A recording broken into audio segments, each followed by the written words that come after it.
welcome to Warwick Castle and our 2:30 Winter Birds and Prey show. I feel like we have it's a glorious day.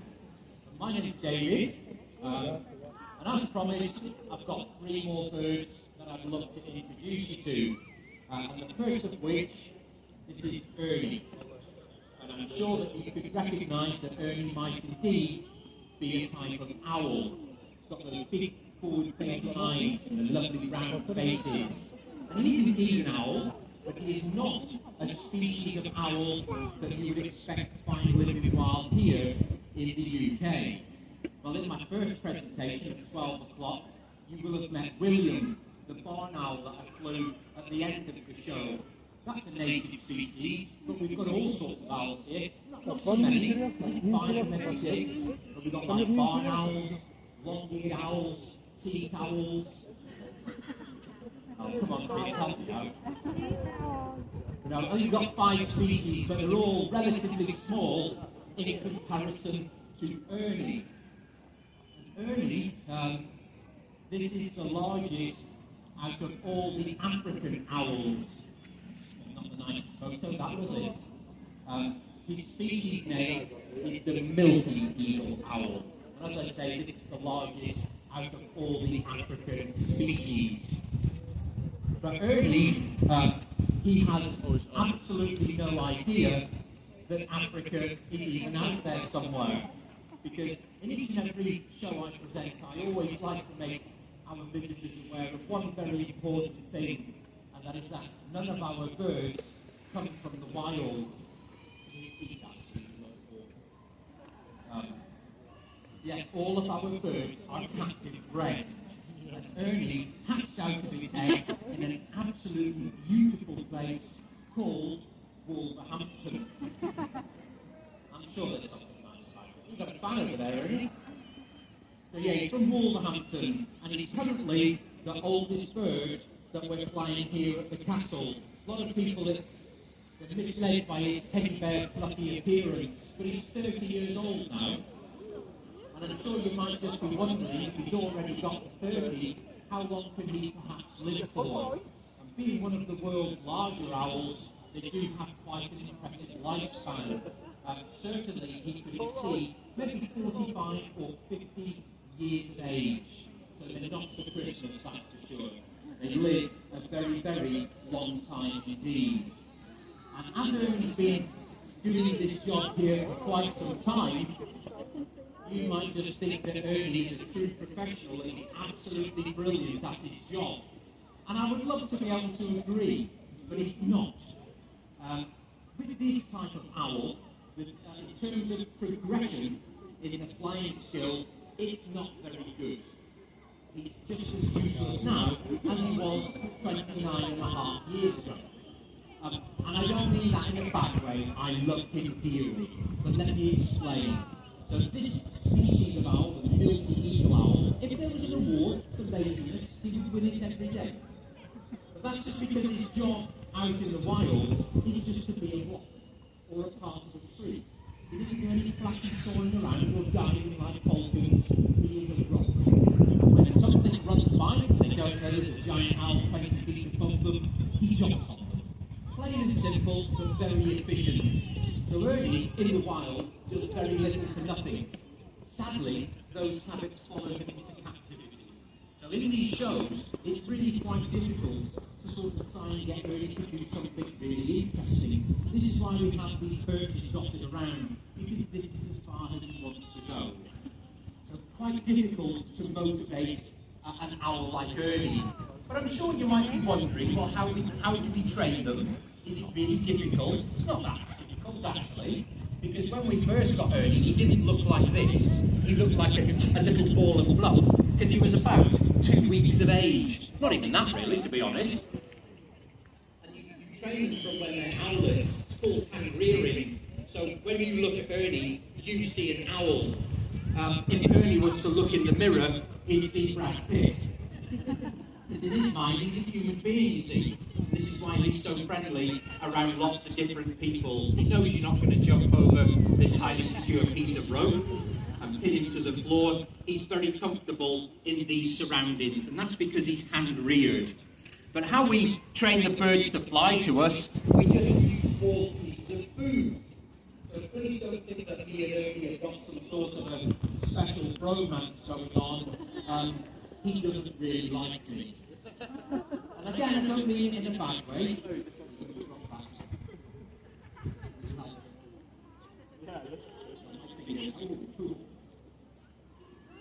Yeah, and what I mean by that as well, it's not that he doesn't like me, he's not a social creature. We never touch him and stroke him because it means absolutely nothing to him. What motivates Ernie is this green bag. Because it's full of food, lots of nice food for Ernie to eat. His 5 a day does not consist of broccoli, turnips, tomatoes and parsnips. It's meat. So we've got chicken, quail, rat, small children, and some pigeons. Nice to see you having a lovely day. Ernie, very happy to meet you.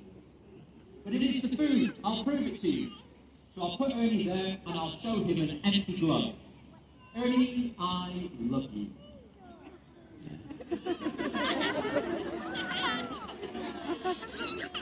I'll treat you the best out of all the birds, I promise. Wow. He said something then and I'm sure it wasn't nice. So as you can see, no food, no Ernie. But it's right.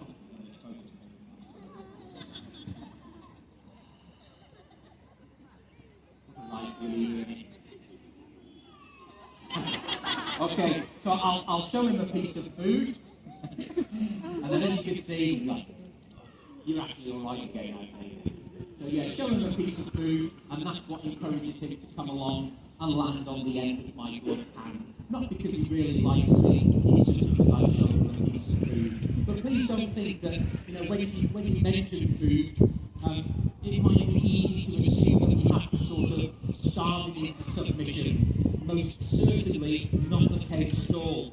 To starve him to get him to do this job would be cruel and extremely counterproductive. I'm pretty sure Ernie wouldn't want to be our friends if we did anything like that to him. It's just a learning process. They're very slow and unsure of things when you start, but as they learn and progress, then they do pick up the routine really quite quickly. Drop Ernie over here one more time so you can see him.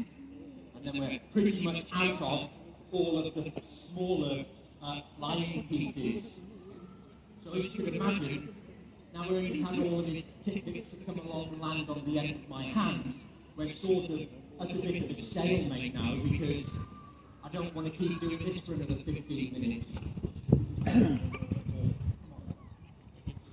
He wants to eat it on his bird, I know he does. So yes, as you can So yeah, as you can imagine, I don't know what that means, we're really sort of struggling now as to what we could encourage you to do other than what we've already seen.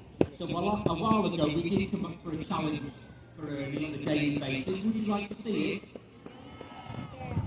Alright, more than one of you like to see it. Tough crowd, Ernie. Okay then. Okay then, so what I'm going to do now, I'm just going to pop Ernie up into his favourite tree, which is in that direction, and it's the second branch up on the left. Off you go, buddy. And there he goes. So what this little routine is for Ernie, it's not really going to challenge his flying skills, more so his hunting skills, because that's what I'll show you now, the milky eagle owl catching a prey item. I don't want you to be alarmed though, youngsters, you're all right today. It's not going to be a little guinea pig. Because I haven't got any left. I'm only joking. I would never do that to you. I'll just use this small piece of food. So it's a stationary target. I'm aware there's a lot of you here today, so it is going to be placed out just here as central as I can get it. Now, all this is about for Ernie, he's going to jump out of his tree, not going to come over here at 100 miles an hour, a couple of wing beats, and then he'll do a glide. As he approaches the piece of food, his feet will come forward and wallop, hitting it to the floor. So that's all you're looking for, is what he does with his feet at the end. But he's not even looking at me. He's flying well, aren't they, Ernie? Yeah. So, this is your time to shine, young man. Show everybody what you're made of. Killer instinct. Are you ready? Go for it, Ernie! Here he comes. There's the glide.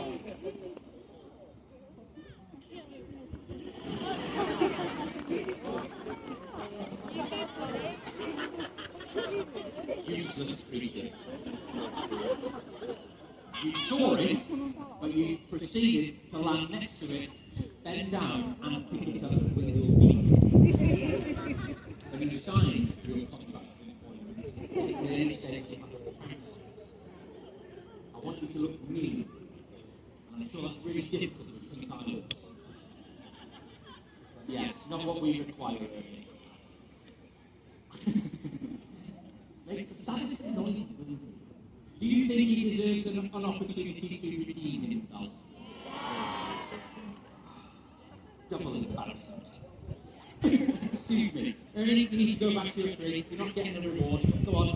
Off you go. Think about it on your way over. Cheers. Hi, Ernie again. Right, okay. Let's see where we're at, shall we? Come on then, Ernie. This is your pay rise. Let's be having you. Second chance. Go for Ernie!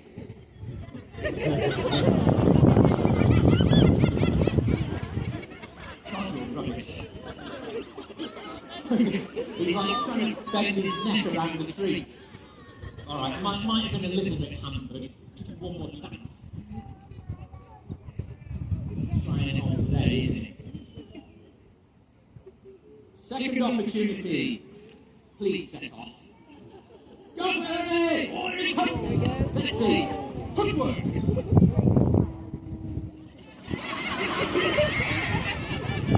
Oh my lord. Where is he? John? Come and get rid of this useless owl. I've had enough of him. I'm a But John's going to come over and relieve myself of all this embarrassment. Here you go.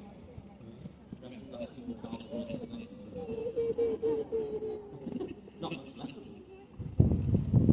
So, there you go, John Wells will be more than happy to jump onto the end of the time. Except this and I'm sure he'll really know.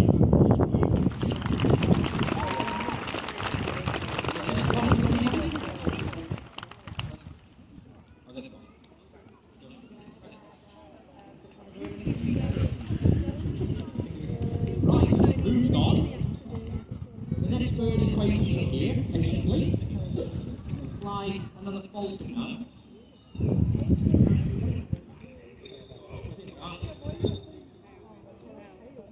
So this is Simon. A little while earlier on, should I say, in the first presentation, you will have met Ronnie, our land falcon. Ronnie's really good and patient. Simon is extremely impatient. So I can't really move much with him because we're going to take off like Mary Poppins when he carries on. So yes, I've got to be quite cautious. I'd love to be able to walk around all of you, but by the time I did that, I don't think Simon would have a wing left in his body. He's got a hood on his head. This generally should keep the falcon nice and calm. But as you can see, the habits persist with Simon that he already knows what we're about to do. And he's like, I don't really care about the fact that he wants to show me off to everybody. Let's just get the important bit out of the way. He just wants to fly. But he's an interesting falcon. He's not a purebred falcon like Ronnie that we met earlier on. This is a hybrid. So it's essentially two birds in one. That's a gerfalcon and a Barbary falcon. So the gerfalcon is the biggest of all the falcons. The Barbary is a smaller subspecies of the peregrine, very small and tenacious. So they want size and power with tenacity. It's pretty good actually. Yesterday there was a rather silly pigeon who hung around and Simon nearly had him for his lunch. And the pigeon, for whatever reason, went into such a silly tree over there, and Simon actually crashed into the tree to try and get him. So he does have a bit of an issue with chasing the local wildlife. But he's a falcon, they're very fast, they have such a high prey drive, but he's not just as efficient as his brother. His brother's very good at catching in seagulls. Right, you are so vexing today. I'm going to take the hood off and we'll just carry on with the show. There you go. Isn't that difficult, was it? That's called a rouse, shuffling his feathers, and then he'll just fly off now. Which is fine. He's not going to fly off now. He's just going to stand there and look very handsome. Which is fine, he's very good at it. And there he goes. Goodbye. See you later. There we go, we have a falcon flying. Hey, look at that. He's going to do more flying than he's done in 30 years.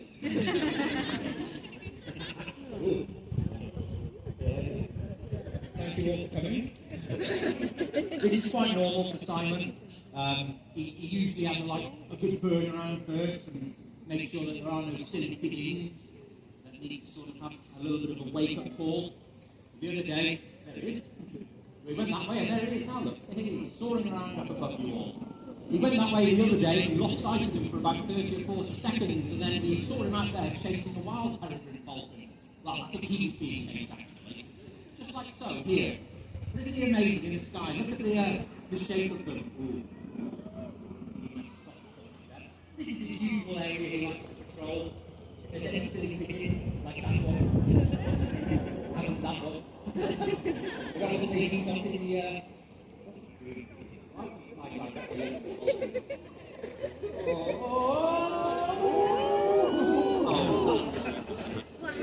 There you go. Real life. So as you see, any self-respecting falcon and a pigeon that flies under them is like instant in the kill zone. So that pigeon really, I hate it. Because you don't fly under a falcon. So he could be anywhere now. I don't know. Could be level chasing somewhere. But he's not very good at it. He's called Eddie. It is just a kind of setback. It's really hard to talk about birds when you don't have them. But we're alright. If he does wander off, he's got a GPS tracker. And this just means we can track him wherever he goes. And it records speed, height, distance, where he's gone, and whatever it is that he's doing. So wherever he is right now, it's all being recorded. So he could come back over there. Chances are he's probably in Stratford. Oh, there he is, behind you. Aha. There he goes. Yet again. Ooh, I don't know what he's doing today, but he's obviously got the killer instinct in him. But the next time I see him, I'll swing this. This is the lure. We use this to exercise him. So don't watch me when I start swinging it. Just watch the falcon. It's just a leather pad. Nothing exciting about it, really. Here he comes now down the hill. As I say, don't watch me, watch the falcon.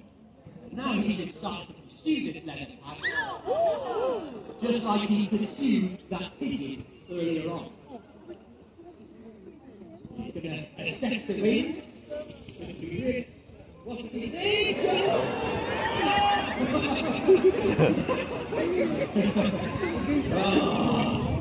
I knew he wasn't concentrating. Well, that duck had a bit more sense, didn't he? Here we come now. Here we go. There he goes. Oh, he's on me now. He's on me. I would like to add that no wildlife was harmed during the making of this show. As you can see, this is sort of what he does to unsuspected prey items. He sort of just gives them a good old run for their money. That was particularly sneaky of him. Just you can imagine when that pigeon decided to fly directly over him. This is the exact sort of harassment he will have received.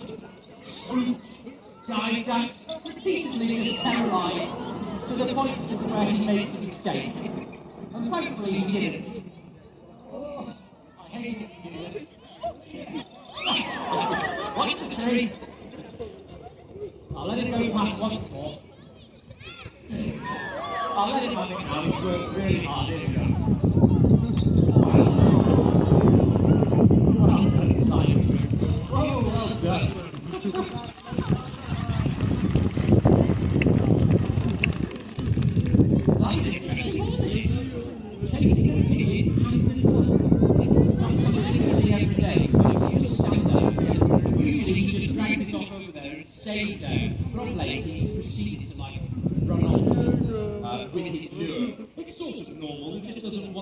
have it, but I have to make him a trade. And this trade will be a nice piece of chicken. Here you go, Simon.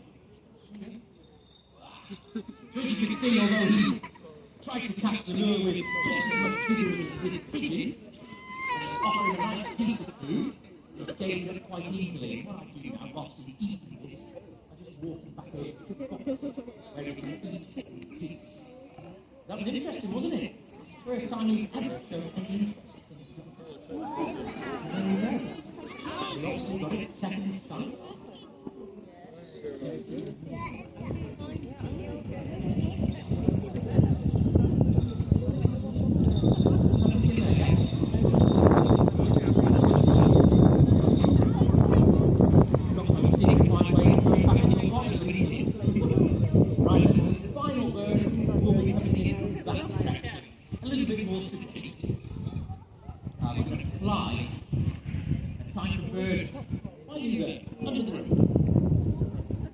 The next bird we're going to fly is called Barry. He's from South Wales. Yes. I know. Here it is. Here's Barry. You'll probably recognise what it is just by the shape of the tail. See how long it is, red it is, and forked it is. Red kite, yeah. He is a red kite, and he's still very young. He's not even 1 year of age. Wherever he is, there he is. Although he looks quite good now, when he enters this particular area where the people are, well, he's not the best of flyers. So if you think he's going to crash into you, then he probably is. Just keep your eyes on him, no matter whatever you do. But Barry, being a red kite, he loves to fly. There's a bit of breeze for him. Sadly, it's not in the best of directions, but he's going off and he's having a float around. Something that red kites do so very, very well. I'm sure you may have seen them in the wild here, circling and soaring, using the updraft and the thermals. They are one of the most beautiful birds to watch fly on a lovely sunny day. Barry really is starting to become quite professional himself. Starting to rain off now and generally have a good old flying round. The old red kite, you know, one of Britain's much loved species of raptor. Once upon a time, they were very, very common. We could have found them in the centre of London that were rattling around. But unfortunately, they really were heavily persecuted. And I'm sure most of the adults here will even remember the plight of the red kite. They really were struggling ever so much. And in the mid-1970s was when they were pretty much at their lowest. There was hardly any, in fact, I think there was only 28 of them remaining in the wild. Ever such a shame. But rather than the species being left to just die out, it's quite a fun bird, isn't it? It's a beautiful bird as well. They were just saved from the brink of extinction, so lots of birds were bred in captivity, reintroduced out into the wild, birds brought over from Europe and reintroduced out into the wild, and it has been a success story for the red kite. You can also find them throughout parts of Central and Southern Europe, and a few small parts of Northern Africa. But the UK is the only country where red kite numbers are on the increase. So we're doing something right by these amazing birds, aren't we? They're incredible. In terms of display birds, you know, other than the barn and just to find that little sweet spot of lift. Such a brilliant bird, conserving energy and flying in tight circles. Amazing, isn't it? Birds probably think about this. Because he could never do anything like this. But the red kite, for a big old bird that he is to look at, 1 pound, like 9 3/4 ounces. That's all this bird weighs.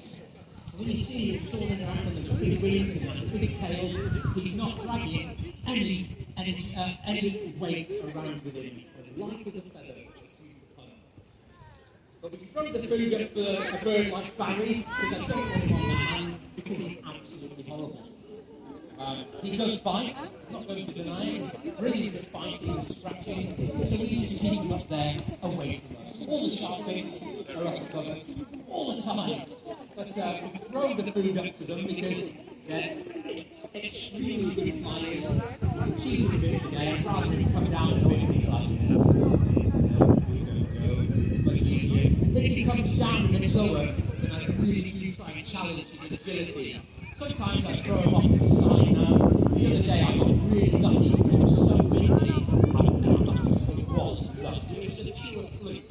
But I messed the throw up, it went right over his head, and he did a 360 and caught it before it landed on someone's shoulder. So yes, we try not to do that. But if he comes a bit lower, I really do try and test his agility by throwing him down out of the way. The huge tail that he has covers a vast surface area, and that's how he's able to twist and turn. And then he catches them with his tiny little feet. He's a big old bird, but his feet are minuscule. Honestly, it's like someone stuck the wrong feet on the bird. Oh, nice! Well done, Barry. What a save that was. A true testament to the bird's agility. Dropped it, dived down, caught it, and then in a sanctuary. That's fair enough. He's well done for that. But yeah, if he comes low enough, I can get such twists and turns out of him because these are just small bits of chicken. Simulates like an insect really because their prey range is quite vast. They'll eat anything they find dead.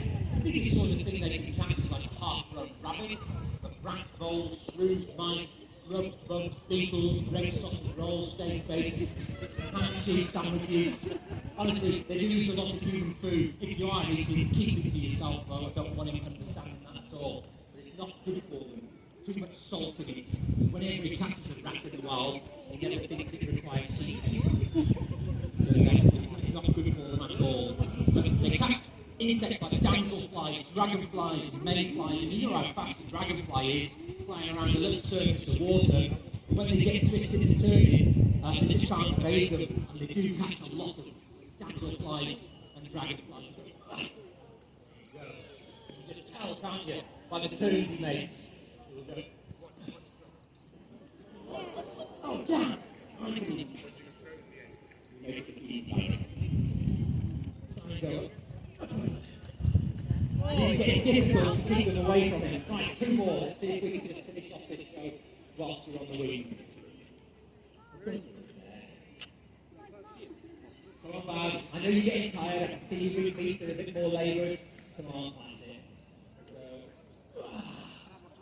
That turn. Oh, easy. Come on, keep going, keep going. Please. Yes, good man. If he catches it, I think he deserves a big old round of applause. Go on! Hey! Oh, never mind. I think he spotted it though with easy eyes. Yes, he has. But thank you for watching. Enjoy the rest of the day on the bike now.